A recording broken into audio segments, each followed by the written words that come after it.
Apat na taong gulang pa lang, pero 40 bundok na ang naakyat. Ito yung sa Mount Ulap. Madami siyang pine trees. Tapos, ayun, ang daming takbo ni Wyatt kasi yung trail, hindi siya ganun ka-delikado. Si Mommy, si Daddy, kasama si Baby. Sama-sama sa pag-akyat sa iba't ibang kabundukan sa bansa. Simulan na namin na kaya naman namin dalhin yung anak namin sa bundok. So yun yung way namin na makapag-bonding. Na lahat kami masaya sa ginagawa namin. Ganyan. Saan sila dadali na kanilang hilig na makita ang magandang kalikasan? Ito po si Paring Ray Langit. Mga adventures ni Wyatt McTrav, ang pinakabatang mountaineer sa bansa. Ating alamin. Ako naman ang inyong kasangga, J.R. Langit. 8 buwan pa lamang si Wyatt McTrav ay naranasan na niya umakyat sa bundok ng Pico de Loro kasama kanyang Mami Kayla at Daddy Ed.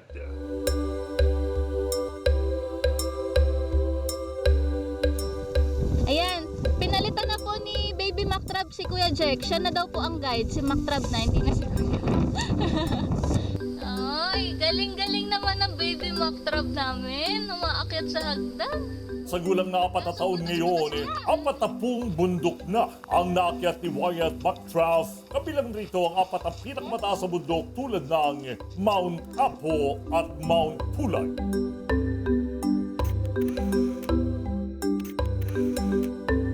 Hirap na harap si daddy nito. Kasi nasa likbol-bol na siya doon. Tapos pag madulas pa, ang hirap pag maputi. Pero kami yung inulan kami sa ito yung Kitanglad. Yung sa Mindanao kasi talagang hindi masyadong napupuntahan. Ang hirap. Yan, very good. Anong major climbs o mountains na puntahan na ni Juan? Madami-dami na 10 na yung major climb niya Yung pinakamahirap is Mount Talomo, Apo. Then Mount Kitanglad, Dulang-Dulang. Mount Amuyao. Mount Ugo. Mount Ulap. Mayon. Pero sa Mayon, hindi kami nag-summit syempre. Delikado masyado. Hanggang Camp 2 lang. Makakarating din tayo doon sa Papaya. May mga akyat sila sa bundok na isang araw lamang at meron ding kinakailangan nilang mag-overnight. Tapos sa mga bawat akyat nyo, overnight pagdating sa top? Or balikan na? Minsan, overnight, lalo na yung malalayong bundok tapos major climb pa. Yung pinakamatagal namin, yung Mount Talomo, Apo, 5 days and 4 nights kami doon. Yun yung pinakamahirap na kinalaim namin na kasama siya. Ilang hours ang minimum sa pag-akyat ng bundok? Pagka minor, minimum na siguro mga 2 to 3 hours, ganyan. Pero kapag major climb, tas multi-day pa, mga 10 hours, 10 to 12 hours na naglalakad. Per day. Per day. Kaya naman ni Wyatt, nakakaya niya. Kapag yung pagiging active niya, no? Parang walang kapaguran yung Totoo. Kapag kami nagpapahinga, sasabihin niya, come on, let's go. Ayaw niya magpahinga. Pero syempre, napapagod din siya kapag napagod na siya ng sobra, lalo pag major climb, papabuhat naman siya.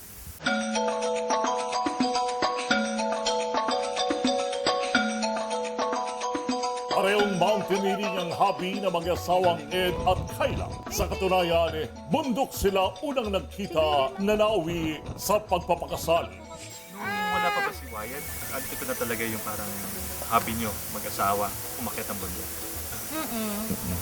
Separately, nag-climb kami. Nag-climb siya, nag-climb din ako. Tapos nag-meet na lang din kami sa bundok Okay. Love story nyo, kayo nagkakilala. Parehas kayong hilig. Actually, iniisip ko nga, siguro kaya kami successful sa may pagdala sa kanya sa bundok. Because parehas namin hilig. Parang kailangan parang it takes 2 to tango Kasi otherwise, parang hindi siguro matutuloy yung mga pag-akit namin na kasama siya. Kapag isa lang yung may hilig sa ganitong hobby.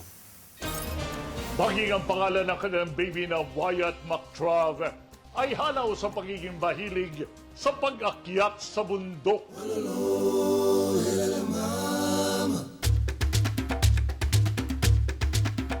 Yung Wyatt kasi meaning strong. Before kasi, nahirapan ako mag-conceive. So, parang we consider him as miracle baby.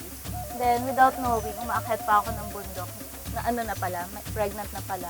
So, hindi siya nalaglag. So, parang ang lakas ng habit niya. Nagre-reflect naman sa personality niya, yung strong. Then, yung crab, ano siya shortened, ano siya ng Makiling Traverse. Yung Mount Makiling. Yes? Napansin rin ng mag-asawang Ed at Kyla ang napakalaking bentahe ng pagiging aktibo ng kanilang anak sa mountaineering. Ano yung mga magagandang na itutulog sa inyo at kay Wyatt sa pag-akit ng bundok?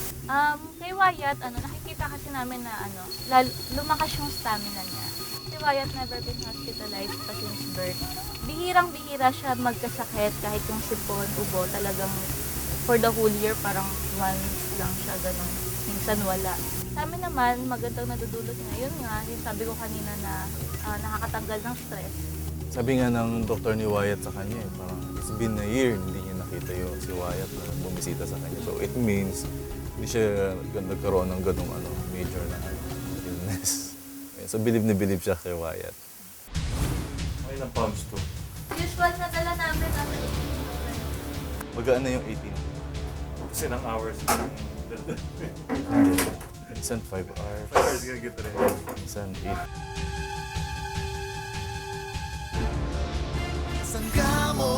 Kasangga mo ang langit.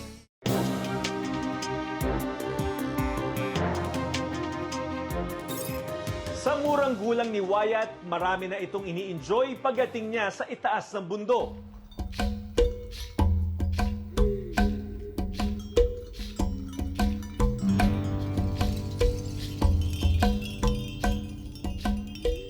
Tuwan-tuwa siya doon sa tubig. Kahit na may daan dito, gusto niya doon siya sa tubig dadaan.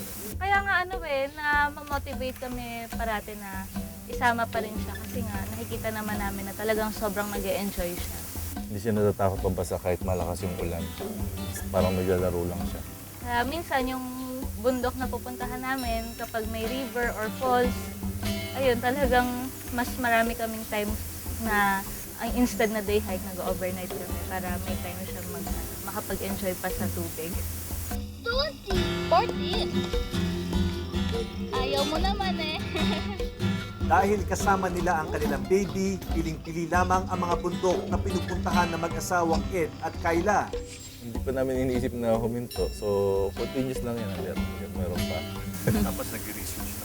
Mas mahirap kasi mag-research ngayon kasi unique yung hinahanap niya eh. So, hindi na uulit ng na bundok. So, medyo mas matagal maghanap ng bago. Yung kasi, yung mga bundok dito sa malapit, tapos na. So ayaw ka nang umulit kami doon kasi crowded na masyado. Actually, hindi pa nakakit ni Wyatt yung yung pinakamalapit sa atin, yung Makiling. Ang mahirap kasi. At dahil kasama ang kanilang anak sa pag-akyat sa kabundukan, hindi rin simple ang ginagawa nilang paghahanda. Kapag hindi siya day hike, yung mag-overnight, saka multi-days, leave natin ng shelter so meron tayong tent.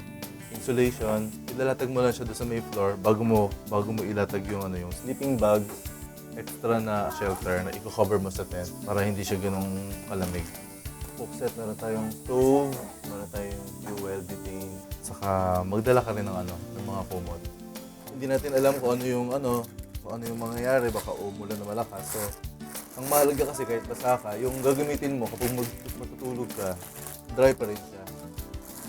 Isang tent lang to. Kasi na kami dyan, family.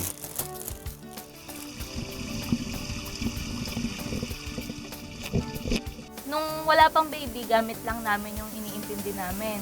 Ngayon na may baby, syempre, mas prioritize yung gamit niya. So, mas dagdag yung mga binibitbit. Nung simula, mas madali kasi mas magaan siyang buhatin. Yung first na try namin, which is nung 8 months siya sa may Pico de Oro. Gusto niya talaga na maglakad pa kami. Ayaw niya nung humihinto kami. Tapos na-enjoy niya yung nature. So, parang alam na. Tapos nung nag-camp na kami doon, masyado siyang interested doon sa mga gamit namin. Tapos nilalabas niya lahat yon. So, ginagawa niyang toys yung mga yung cookset sa yung stove. Ang challenge dyan, basically yung yung mga yung food niya, yung milk. So, kailangan mo magdala ng hiwalay na water para sa kanya. Saka yung milk niya. Saka yung pagsa-separate nun. At the same time, kapag more than one overnight siya, kailangan meron ka rin mga panlinis.